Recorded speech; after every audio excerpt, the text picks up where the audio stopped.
क्या आप जानते हैं पृथ्वी के बारे में हमारे पास जो जानकारी है वो बिल्कुल नई है। 19वीं सेंचुरी की शुरुआत में हमारे वैज्ञानिकों को ये पता चला कि पृथ्वी कई बार बर्फ से पूरी तरह ढक गई थी। इसको वैज्ञानिकों ने आइस एज का नाम दिया। पूरी दुनिया में जगह जगह से हमें ऐसे एविडेंस मिले हैं जिससे पता चलता है कि ऐसा सिर्फ 1 या 2 बार नहीं बल्कि 5 बार हो चुका है। हमारी इस धरती पर आइस एज क्यों आई, इस पर वैज्ञानिकों की अलग अलग राय है। 20वीं सदी की शुरुआत में एक साइबेरियन वैज्ञानिक ने इस दुनिया को बताया कि सूरज और चांद अपनी ग्रेविटी के कारण पृथ्वी के घूमने को इफेक्ट करते हैं, जिसके कारण पृथ्वी सूरज की ओर हल्की सी झुक जाती है और इसी झुकाव की वजह से जाड़ों के दिन ज्यादा ठंडे होने लग जाते हैं, जो बाद में आइस एज का कारण बनते हैं। कुछ समय बाद व्लादिर कोपेन नाम के एक रूसी साइंटिस्ट ने बताया कि आइस एज ठंडियों के ज्यादा ठंडे होने की वजह से नहीं आई थी। आइस एज की शुरुआत में गर्मियां इतनी गर्म ही नहीं हो पाती थी कि जाड़ों में हुई बर्फबारी को पिघला सके। गर्मियों की बची हुई ये बर्फ अगले जाड़ों में बर्फ का जमना और आसान कर देती थी और ये सिलसिला सालों साल चला, जिससे पृथ्वी पर कई किलोमीटर मोटी बर्फ की चादर जम गई। सोचने लायक बात यह है कि कैसे एक छोटा सा चेंज हजारों सालों के लिए पृथ्वी को कई किलोमीटर मोटी बर्फ की चादर से ढक देता है। आइस एज से ये बात सीखी जा सकती है कि बड़े रिजल्ट के लिए कुछ बहुत बड़ा करने की जरूरत नहीं पड़ती। हमारे सामने इसका जीता जागता एग्जाम्पल वॉरेन बफेट है। वॉरेन बफेट के पास इतनी दौलत उनके एक अच्छे इन्वेस्टर होने के कारण नहीं है, बल्कि 10 साल की छोटी सी उम्र से इन्वेस्टिंग करने की वजह से है। अगर उन्होंने 30 की उम्र में इन्वेस्टिंग करना शुरू किया होता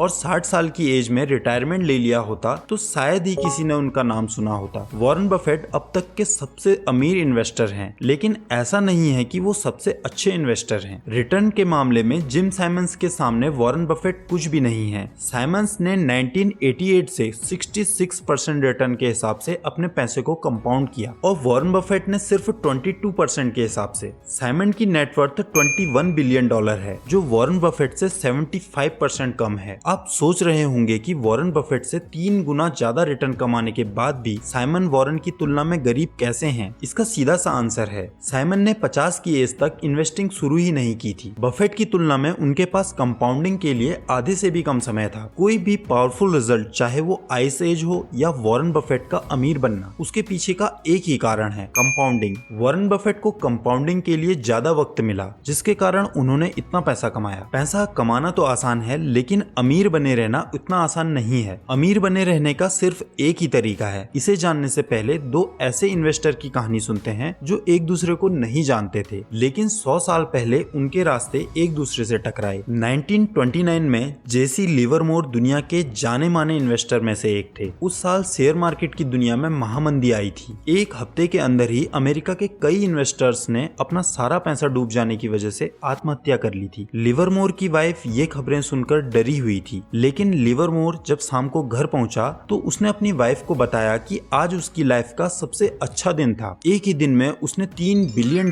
कमा लिए थे। स्टॉक मार्केट की हिस्ट्री के सबसे खराब महीने में वो दुनिया के सबसे अमीर लोगों में से एक बन चुका था। जब लिवरमोर का परिवार अमीर बनने की खुशी में पार्टी मना रहा था, तो वहीं अब्राहम जर्मनस्की का परिवार वॉल स्ट्रीट की गलियों में भटक रहा था। अब्राहम जर्मनस्की एक करोड़पति रियल एस्टेट बिल्डर था। 1920 के समय में उसने बहुत पैसा कमाया था। 26 अक्टूबर 1929 को न्यूयॉर्क टाइम में एक आर्टिकल छपा जिसमें लिखा था कि अब्राहम जर्मनस्की एक हफ्ते से लापता है। अक्टूबर 1929 के क्राइसिस ने एक और जेसी लिवरमोर को दुनिया के सबसे अमीर लोगों में शामिल कर दिया और दूसरी ओर अब्राहम जर्मनस्की को बर्बाद कर दिया। लेकिन 4 साल के बाद ये कहानी फिर एक दूसरे से टकराई। 1929 में अमीर बनने के बाद लिवरमोर ने ओवर कॉन्फिडेंट में लोन लेकर बहुत बड़े बड़े इन्वेस्टमेंट किए और स्टॉक मार्केट में अपना सारा पैसा गंवा दिया। 1933 में फिर एक बार न्यूयॉर्क टाइम में एक आर्टिकल छपा जिसमें लिखा था कि जेसी लिवरमोर 2 दिन से लापता हैं। कुछ दिनों बाद लिवरमोर वापस तो लौटा, लेकिन बदनामी और बैंकरप्ट हो जाने के कारण उसने अपनी जान ले ली। समय अलग अलग था, लेकिन जर्मनस्की और लिवरमोर में एक सिमिलरिटी थी। वे दोनों अमीर बनना तो जानते थे, लेकिन अमीर बने रहना नहीं जानते थे। अमीर बनने के लिए रिस्क लेना पड़ता है, ऑप्टिमिस्टिक सोच रखनी पड़ती है और करेज के साथ आगे बढ़ना पड़ता है। लेकिन अमीर बने रहने के लिए आपके अंदर इस बात का डर होना जरूरी है कि जो आपको मिला है वो उतनी जल्दी आपसे छिन भी सकता है। आपको जो सक्सेस मिली है उसमें आपकी किस्मत का भी बहुत बड़ा हाथ है। जो आपके पास है उसे खोने के डर के कारण ही आप सर्वाइव कर पाते हैं। यही सर्वाइवल माइंडसेट आपको अमीर बनाए रखता है। आपने वॉरेन बफेट और चार्ली मुंगर अंडरवेयर की जोड़ी के बारे में सुना होगा, लेकिन 40 साल पहले इनके ग्रुप में एक तीसरा मेंबर भी था, रिक गुएरीन। वॉरेन और रिक ने साथ में कई इन्वेस्टमेंट किए, लेकिन फिर कुछ समय बाद रिक कहीं गायब हो गया। एक इंटरव्यू में जब बफेट से रिक के बारे में पूछा गया तो उन्होंने बताया, मैं और चार्ली दोनों ही जानते थे कि हम एक दिन बहुत अमीर हो जाएंगे और हमें अमीर बनने की कोई जल्दी नहीं थी। रिक भी हमारे बराबर ही इंटेलिजेंट था, लेकिन वो जल्दी अमीर होना चाहता था। हुआ ऐसा था कि 1973-74 की गिरावट में रिक कर्ज से डूबा हुआ था और उन 2 सालों में शेयर मार्केट लगभग 70% नीचे आ गया। लोन के कारण उसने मजबूरी में अपने शेयर बफेट को बेच दिए। चार्ली, वॉरेन और रिक तीनों को ही पैसा बनाने में सक्सेस मिली, लेकिन वॉरेन और चार्ली के पास पैसा बनाने के टैलेंट के साथ ही एक और टैलेंट भी था जो रिक के पास नहीं था,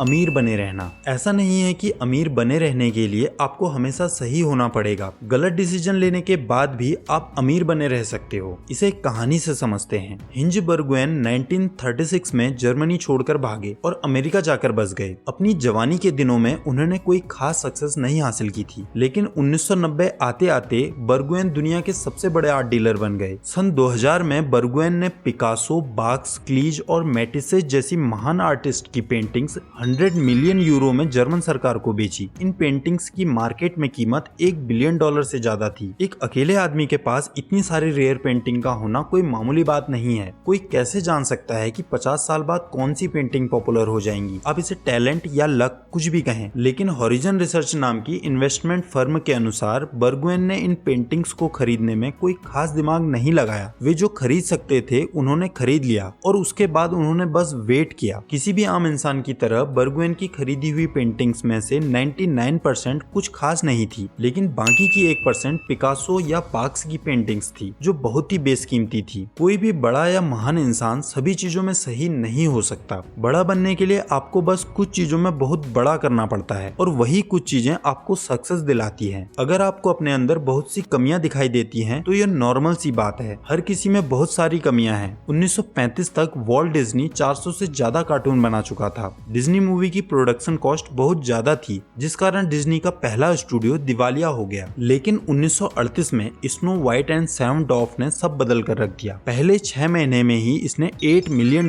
कमाए, जो डिज्नी की अभी तक हुई कुल कमाई से कई गुना ज्यादा था। डिज्नी के दिन बदल गए और इसने अपना सारा लोन चुका दिया। हमारा ध्यान हमेशा सक्सेस पर जाता है, लेकिन उस सक्सेस के पीछे कई सारे फेलियर होते हैं जिन पर हमारा ध्यान नहीं जाता। मान लो अमर, अकबर और एंथोनी नाम के 3 दोस्त हैं और ये तीनों ही सन 1900 से 2019 के बीच हर महीने $100 बचाकर इंडियन स्टॉक मार्केट में इन्वेस्ट करते हैं। लेकिन इन तीनों के इन्वेस्टिंग का तरीका अलग अलग है। अमर चाहे कुछ भी हो जाए, मार्केट गिर रही हो या उठ रही हो, हर महीने इन्वेस्ट करता है। और अकबर जब मार्केट सही चल रही हो तभी इन्वेस्ट करता है और मंदी आते ही पैसा निकाल लेता है और जब दोबारा मार्केट ऊपर जाने लगती है फिर दोबारा इन्वेस्ट कर देता है। लेकिन एंथोनी कुछ और इंतजार करता है और मंदी खत्म होने के 6 महीने बाद दोबारा अपना पैसा मार्केट में लगा देता है और मार्केट गिरने पर फिर से निकाल देता है। अब आप ये गैस कीजिए कि 2019 आते आते किसने ज्यादा पैसा कमाया होगा। चलो मैं आपको बताता हूँ। 2019 में अमर के पास 43.5 करोड़ रुपए होंगे, अकबर के पास 25.7 करोड़ और एंथोनी के पास 23.4 करोड़। 1900 से 2019 के बीच 1428 महीने थे। उनमें से मंदी के दौरान लगभग 300 महीने थे। सिर्फ कुछ महीनों के दौरान पेशेंस रखने से अमर ने अकबर और एंथोनी की तुलना में इतना ज्यादा पैसा बना लिया। जब माहौल खराब चल रहा हो तो भी जो इंसान कंसिस्टेंसी बनाए रखता है वही सफल होता है। ये पैसों के साथ साथ जिंदगी के हर फील्ड में लागू होता है। कुछ ऐसे फील्ड हैं जहां आपको हर बार परफेक्ट होना पड़ता है, जैसे प्लेन उड़ाना, लेकिन बिजनेस, इन्वेस्टिंग और फाइनेंस में ऐसा नहीं होता है। इन्वेस्टर और एंटरप्रेन्योर से एक बात सीखी जा सकती है कि हमारा हर डिसीजन सही नहीं हो सकता। अमेजॉन को ही ले लीजिए। जब 2014 में अमेजॉन का फायर फोन मार्केट में लॉन्च होने के बाद फेल हो गया तो अमेजॉन के सीईओ जेफ बेजोस ने कहा, अगर आप सोचते हैं कि हम फेल हो गए हैं तो हम इससे भी बड़े फेलियर के ऊपर काम कर रहे हैं। कुछ तो ऐसे हैं जिसके सामने फायर फोन कुछ भी नहीं है। फायर फोन से अमेजॉन को $170 मिलियन